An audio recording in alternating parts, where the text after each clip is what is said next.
I am Gaurav Verma. Welcome to our YouTube channel, Knowledge Shell, a complete place of learning. Hi guys, मुझे उम्मीद है आपने last lecture जरूर देखा होगा। अगर आपने लास्ट लेक्चर नहीं देखा है तो लिंक डिस्क्रिप्शन में दिया गया है, आप सबसे पहले जाकर उस लेक्चर को देखिए। अब हम चलते हैं कार्बन एंड इट्स कंपाउंड के लेक्चर नंबर 5 पर, जो हमारा होगा versatile nature of carbon. Means carbon की वर्सेटाइल नेचर। वर्सेटाइल का मतलब है बहुत ज्यादा चंचल। तो अगर मैं पीरियोडिक टेबल के सभी एलिमेंट और उनके कंपाउंड लेता हूं और एक तरफ कार्बन के कंपाउंड रखूं, तो मैं क्या देखूंगा कि कार्बन के जो कंपाउंड होंगे वो बहुत ज्यादा होंगे बाकी सभी के टोटल कंपाउंड मिलाकर के भी। तो कार्बन जो होता है वो किसी के साथ भी बहुत इजीली रिएक्ट करके कंपाउंड बना लेता है, मतलब बहुत सारे कंपाउंड बना लेता है। अब ऐसा क्यों होता है कि कार्बन जो है वो बहुत ज्यादा चंचल नेचर का होता है। मतलब कि आपने वो गाना भी सुना होगा हार्डी सिंधु का, कभी एक इस फूल दे कभी उस फूल दे वाला। तो कार्बन भी ऐसा ही है, मतलब कि कभी भी किसी के साथ भी रिएक्ट कर लेता है। तो अगर मैं बात करूं तो ऐसा क्यों होता है, कार्बन के अंदर ऐसी क्या प्रॉपर्टी है, अब हम जानेंगे। The nature of the covalent bond. तो कोवेलेंट बॉन्ड की जो नेचर है, जो प्रकृति है, इनेबल कार्बन, वो कार्बन को सक्षम बनाती है to form a large number of compound. तो कोवेलेंट बॉन्ड की वजह से ही कार्बन जो होता है वो इतने सारे बॉन्ड इतने सारे कंपाउंड बना पाता है। The two factor notice in case of carbon. Carbon के केस में जो सबसे इंपॉर्टेंट दो फैक्टर हैं वो कौन कौन से हैं। सबसे पहला आता है कैटिनेशन की प्रॉपर्टी। ये बहुत इंपॉर्टेंट है आपके एग्जामिनेशन पॉइंट ऑफ व्यू से। तो कैटिनेशन क्या होता है, carbon has unique ability to form bond with other atom of carbon. Carbon के पास क्या होता है, यूनिक एबिलिटी होती है, विशेषता होती है कि वो कार्बन के दूसरे एटम्स के साथ बॉन्ड बना ले। Give rise to large molecule, जिससे बहुत बहुत बड़े मॉलिक्यूल बन जाते हैं। इस प्रॉपर्टी को कैटिनेशन कहते हैं। मतलब कैटिनेशन को हम इस तरीके से समझ सकते हैं कि सेल्फ लिंकिंग प्रॉपर्टी होती है। कार्बन क्या करेगा, दूसरे कार्बन एटम्स से बहुत इजीली जुड़ जाता है और बहुत लार्ज मॉलिक्यूल्स बना लेता है। These कंपाउंड में है, अब ये जो कंपाउंड बनाए कार्बन ने, मींस दूसरे कार्बन एटम के साथ लिंक होकर के कार्बन ने जो कंपाउंड बनाए वो कैसे हो सकते हैं, long chain of carbon. Carbon की एक लंबी चेन हो सकती है, इस तरीके से बहुत लंबी बना सकता हूं मैं। ब्रांचड चेन, ब्रांच मतलब कि शाखा निकाल दो। जैसे मैंने यहां से शाखा निकाल दी, इसमें से शाखा निकाल दूं, इसमें से शाखा निकाल दूं, इस तरीके से ये क्या हो गया, ब्रांच हो गया। Carbon arrange in ring, carbon ring के रूप में अरेंज हो सकता है। जैसे 3 हो सकते हैं, 4, इस तरीके से मैं और बना सकता हूं। तो कार्बन जो है वो रिंग के रूप में हो सकते हैं अरेंज। कार्बन एटम में be linked by, carbon atom जुड़े हो सकते हैं सिंगल बॉन्ड। ये क्या है हमारा, सिंगल बॉन्ड है। सिंगल बॉन्ड, डबल बॉन्ड और ट्रिपल बॉन्ड। ठीक है, बॉन्ड बॉन्ड बॉन्ड। तो single bond, double bond, triple हो सकते हैं। मींस ये देखिए आपस में सिंगल बॉन्ड से जुड़े हैं, मैंने लगा दिया डबल बॉन्ड से जुड़ गए, ये लगा दिया ट्रिपल बॉन्ड से जुड़ गए। इस तरीके से कार्बन एटम आपस में जुड़े हो सकते हैं सिंगल बॉन्ड के द्वारा, डबल बॉन्ड के द्वारा या ट्रिपल बॉन्ड के द्वारा। टेट्रावैलेंसी, टेट्रा का मतलब क्या होता है, 4। मींस वैलेंसी, तो कार्बन की वैलेंसी कितनी होती है, 4 होती है। वो 4 इलेक्ट्रॉन को शेयर कर सकता है। Since carbon is tetravalent, carbon कैसा होता है, टेट्रावैलेंट होता है। मींस इसकी वैलेंसी 4 होती है। It is capable of bonding with 4 other atom of carbon. Means उसके पास एबिलिटी है कि वो 4 कार्बन एटम से जुड़ सकता है। मींस इस तरीके से तो ये कार्बन 4 कार्बन एटम से जुड़ सकता है और atom of some other monovalent element, मतलब कि ऐसे एलिमेंट जिनकी वैलेंसी 1 हो, ऐसे 4 एलिमेंट से जुड़ सकता है। जैसे हाइड्रोजन हाइड्रोजन हाइड्रोजन हाइड्रोजन, तो हाइड्रोजन मोनोवैलेंट है तो 4 मोनोवैलेंट एटम से जुड़ गया ये। ठीक है, इस तरीके से कार्बन हमारा मतलब कि जुड़ जाता है और एटम्स के साथ। Compound of carbon are formed with oxygen, carbon compound बना सकता है किस किस के साथ? ऑक्सीजन हुई, हाइड्रोजन हुई, नाइट्रोजन हुई, sulphur, chlorine and many other element, और बहुत सारे कितने ही एलिमेंट हैं। Giving rise to compound with specific property. अब ये क्या देते हैं? ये स्पेसिफिक प्रॉपर्टी देते हैं कंपाउंड को, विच depend on the element other than carbon present in the molecule. Means अब बनाई तो चेन कार्बन ने, लेकिन जो एक मॉलिक्यूल अलग से आकर जुड़ गया, जैसे ऑक्सीजन जुड़ा, नाइट्रोजन जुड़ा, तो वो क्या करेगा? वो उस पूरे कंपाउंड को एकदम स्पेसिफिक प्रॉपर्टी प्रोवाइड करा देगा, विशेष प्रॉपर्टी देता है। The bond that carbon form a very strong, जो बॉन्ड कार्बन ने बनाए वो बहुत ज्यादा स्ट्रॉन्ग होते हैं, जिस वजह से, अब ये स्ट्रॉन्ग बॉन्ड की वजह से कार्बन कंपाउंड कैसे आते हैं? बहुत ज्यादा स्टेबल हो जाते हैं। रीजन फॉर स्ट्रॉन्ग बॉन्ड, भाई कार्बन ने स्ट्रॉन्ग बॉन्ड बनाए, हमने पढ़ लिया, लेकिन क्यों अब स्ट्रॉन्ग बॉन्ड बनाता है? क्या कारण है उसके पीछे? Small size of carbon atom, means carbon atom का साइज कैसा होता है? छोटा होता है। This enable the nucleus to hold on to share pair of electron strongly.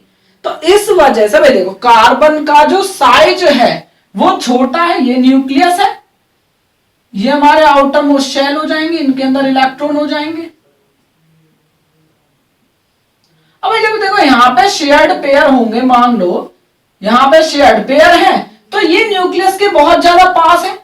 Shared pair of electron अगर मैं देखूं तो इस तरीके से, मान लो ये रहा, तो ये जो शेयर्ड पेयर है, ये क्या इलेक्ट्रॉन जो है, ये वाले इलेक्ट्रॉन बहुत ज्यादा पास है न्यूक्लियस के, तो फोर्स ऑफ अट्रैक्शन अच्छी होगी, तो हमारा कार्बन उन जो शेयर्ड पेयर होगा इलेक्ट्रॉन का, उन्हें अच्छे से होल्ड करके रखेगा, पकड़ के रखेगा। Bond form by element having bigger atom और मच बिगर, अगर बड़ा बड़ा एलिमेंट होंगे तो उनके द्वारा बनाए गए बॉन्ड जो होते हैं काफी वीक होते हैं। इसके बाद हमारी एक थ्योरी आती है, वाइटल फोर्स थ्योरी। ये आपको एमसीक्यू के रूप में मिल सकती है कि वाइटल फोर्स थ्योरी किसने दी, इसको डिस्प्रूव्ड किसने करा, या सामान्य 1-2 नंबर का आपको क्वेश्चन पूछा जा सकता है। तो vital force theory it is given by Berzelius. किसने दी? बर्जीलियस ने दी 1809 में। तो उन्होंने क्या कहा कि किसी भी ऑर्गेनिक कंपाउंड के बनने के लिए, अगर किसी ऑर्गेनिक कंपाउंड को बनाना है तो उसके बनाने के लिए हमें किस चीज की आवश्यकता होगी? एक वाइटल फोर्स की आवश्यकता होगी, और वो वाइटल फोर्स केवल लिविंग के अंदर ही पाई जाती है, तो इसीलिए ऑर्गेनिक कंपाउंड केवल लिविंग के अंदर ही मिल सकते हैं। According to this theory, organic compound are only form in living cell, केवल लिविंग सेल में ही बन सकते हैं, इससे लेबोरेटरी में बनाना क्या है? असंभव है। A vital force was necessary for their synthesis, एक वाइटल फोर्स इसकी सिंथेसिस के लिए आवश्यक है। फिर आते हैं फ्रेडरिक वोलन। तो फ्रेडरिक वोलन ने क्या करा? ये जो वाइटल फोर्स थ्योरी वर्जीलियस ने दी, इसको डिस्प्रूव कर दिया, गलत साबित कर दिया। डिस्प्रूव दिस इन 1828 में डिस्प्रूव कैसे करा? इन्होंने यूरिया का निर्माण करा, but preparing urea from ammonium cyanate से। यूरिया वो जो हमारे खेत वगैरह में यूज होती है ना, वो वाली चीज।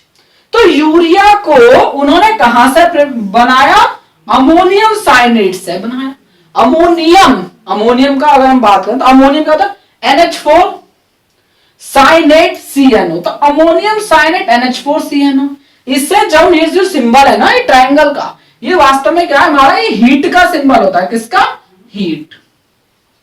तो जब हम ऐसा हीट करते हैं तो NH2CO NH2 मींस यूरिया में टूट जाता है, मतलब यूरिया में कन्वर्ट हो जाता है। अमोनियम साइनाइड को हीट करने पर यूरिया निकला। यूरिया एक पहला ऑर्गेनिक कंपाउंड है जो लेबोरेटरी के अंदर सिंथेसाइज हुआ। ठीक है,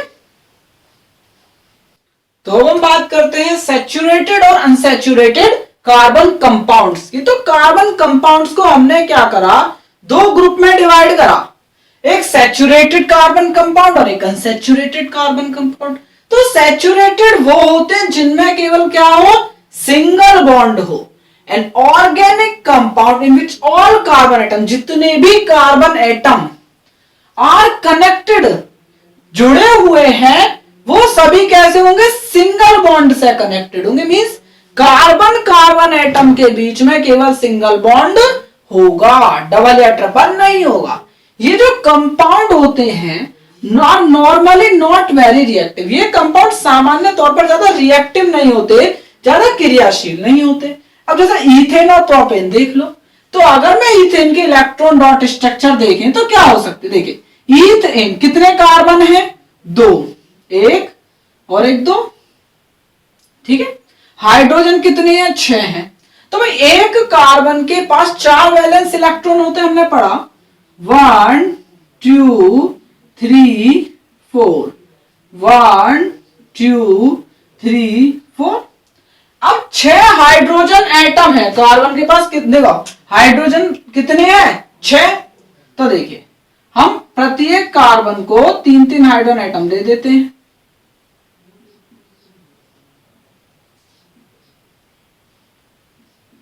ये देखिए, अब अगर मैं इन्हें देखूं तो हाइड्रोजन के अपने दो पूरे शेयरिंग के द्वारा, इस हाइड्रोजन के पूरे, इस हाइड्रोजन के पूरे, इसके पूरे, इसके भी पूरे हो गए, इसके भी पूरे हो गए। अगर मैं इस कार्बन के देखूं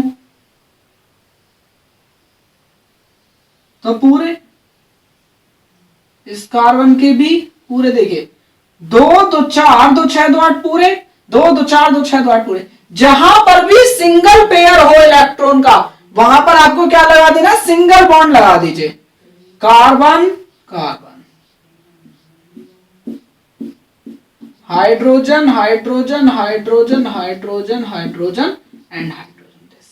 ये क्या हो जाएगा, ईथेन का हमारा इलेक्ट्रॉन डॉट स्ट्रक्चर स्ट्रक्चर हुए। देखिए अब जैसे प्रोपेन दे दिया हमें, प्रोप मतलब क्या, देखिए इसमें 3 कार्बन है, 1 2 3। अब 3 कार्बन के पास कितने, 4-4 होंगे, 4-4 इलेक्ट्रॉन आपको रिप्रेजेंट कर देने, 1 2 3 4, 1 2 3 4, 2 3 4। अब देखिए 8 हाइड्रोजन है, तो 8 हाइड्रोजन हम इस तरह से डिवाइड करते हैं कि आउटर मोस्ट जो सबसे बाहर वाली कार्बन है ना, उन्हें तो 3 हाइड्रोजन दे दो और अंदर वाली कार्बन को 1 हाइड्रोजन दे दीजिए, सॉरी 2 हाइड्रोजन दे दीजिए। ये रहे। अब हम बनाते हैं तो हम देखेंगे कि सभी हाइड्रोजन का डुप्लेट पूरा हो गया, outermost shell completely filled हो चुके हैं। देखिए सभी हाइड्रोजन ने 1-1 इलेक्ट्रॉन की शेयरिंग करी। अब इस कार्बन का देखिए किस तरीके से पूरा होगा, ऐसे करके ये हमारा क्या होगा, इस हाइड्रोजन कार्बन का हो गया, इस कार्बन का पूरा करते हैं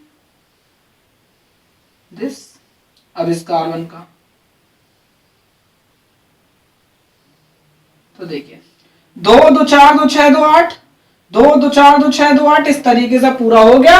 अब इसमें हम रिप्रेजेंट करते हैं, देखिए जहां पर भी आपको वह एक पेयर दिखाई दे इलेक्ट्रॉन का, वहां पर सिंगल बॉन्ड लगा दीजिए। मतलब एक पेयर की जगह क्या होता है हमारा, सिंगल बॉन्ड। मतलब जो हमारा इलेक्ट्रॉन पेयर दिखाई दे रहा है ना, जो शेयर हुआ है, इसकी जगह आपको सिंगल बॉन्ड लगा देना, एक पेयर की शेयरिंग सिंगल बॉन्ड। अब अनसैचुरेटेड कार्बन कंपाउंड कौन से होते हैं, ये वो कार्बन कंपाउंड होते हैं जिनमें कहीं ना कहीं चेन के अंदर कार्बन जो है वो डबल बॉन्ड या ट्रिपल बॉन्ड से जुड़े रहते हैं। Compound of carbon having double और ट्रिपल बॉन्ड होता है कार्बन कार्बन एटम के बीच में। इनकी रिएक्टिविटी देखें तो ये सैचुरेटेड जो होते हैं उनसे ज्यादा रिएक्टिव होती हैं, जैसे ईथीन और इथाइन। तो अगर मैं देखूं ईथीन C2H4, अगर हम इसकी स्ट्रक्चर बनाएं तो देखिए कार्बन के 2 4 हैं, तो इसमें हमें क्या करना है, 2 तो इस तरीके से और 2 आप ऐसे करके रिप्रेजेंट कर सकते हैं। तो कार्बन के पूरे 4 हो गए। अब 2 हाइड्रोजन बांट दो, दोनों कार्बन को हाइड्रोजन हाइड्रोजन हाइड्रोजन हाइड्रोजन। अब देखिए हाइड्रोजन के डुप्लेट पूरे हो गए। अगर मैं देखूं तो अभी कार्बन को 2 तो 4 तो 6, तो इसे 2 इलेक्ट्रॉन की आवश्यकता है, तो दोनों कार्बन क्या करेंगे, 2 इलेक्ट्रॉन की शेयरिंग कर लेते हैं इस तरह से। अब देखो भाई, अब क्या हुआ कि यहां पर मैं देखूं तो 2 पेयर आ गए इलेक्ट्रॉन के, तो बॉन्ड कितने आएंगे, 2 आएंगे। तो carbon double bond carbon hydrogen hydrogen and hydrogen. अब नेक्स्ट ईथ और आयन, तो इसमें कितने कार्बन, 2, एक इसमें एक एक ही हाइड्रोजन है, तो बाहर एक एक ही निकाल लो, मतलब 2 हाइड्रोजन है ना केवल, तो एक इस कार्बन का हो जाएगा, एक उस कार्बन का, तो एक एक कार्बन के हमारे इलेक्ट्रॉन बाहर की तरफ ले लेते हैं, हाइड्रोजन हाइड्रोजन। तो अब देखिए इस तरह से हाइड्रोजन के पूरे। अब भाई कार्बन को भाई कितने चाहिए, 3 इलेक्ट्रॉन, तो 3 इलेक्ट्रॉन की शेयरिंग कर लेंगे दोनों कार्बन, ये हो गया एंड दिस। अब कितने इलेक्ट्रॉन पेयर, 3 पेयर हैं, तो ट्रिपल बॉन्ड आ जाएगा। ठीक है, समझ गए। अब देखिए यहाँ पे एक नोट है छोटा सा, silicon form compound with hydrogen. Silicon भी क्या बनाता है, हाइड्रोजन के साथ कंपाउंड बनाता है, लेकिन उसमें केवल सिलिकॉन के 7 से 8 एटम जुड़े रह सकते हैं, और वो जो कंपाउंड बन के आएगा वो भी कैसा होगा, बहुत ज्यादा रिएक्टिव होता है। तो हमारा ये वाला लेक्चर यहीं पर फिनिश होता है। मुझे उम्मीद है आपको लेक्चर पसंद आया होगा। अगर आपको इस लेक्चर से संबंधित कोई भी डाउट है तो आप कमेंट बॉक्स में पूछ सकते हैं। मैं पूरी कोशिश करूंगा कि आपके कमेंट का मतलब आपके प्रश्न का उत्तर दे सकूं। अगर वीडियो अच्छी लगी हो तो वीडियो को लाइक करें, चैनल को शेयर सब्सक्राइब करें। Thank you.